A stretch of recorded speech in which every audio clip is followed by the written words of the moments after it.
এদিকে পীরজাদা তোহা সিদ্দিকী তার মন্তব্যে ফের বিতর্ক। ভোট আসছে তাই মন্দির মসজিদ নিয়ে রাজনীতি বাড়ছে, কেউ গন্ডগোল বাঁধানোর চেষ্টা করলে বেঁধে রাখুন। ফুরফুরা শরীফের উজলপুরে পুকুরে এমনই মন্তব্য পীরজাদা তোহা সিদ্দিকীর।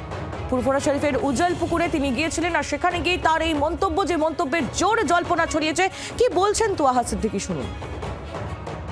আজকে কিছু মানুষ যারা মন্দির নিয়ে ব্যবসা করতে চাইছে, মসজিদ নিয়ে ব্যবসা করতে চাইছে, ব্যবসা মানে কি রাজনীতির ব্যবসা, তাদের মুখোশটা খুলে দেন।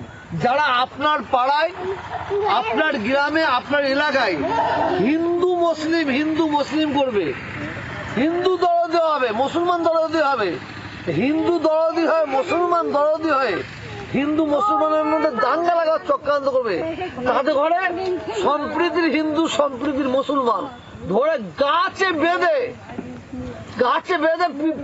মানে মানে কি বলবো, আর গাছে বেঁধে রাখুন ধরে।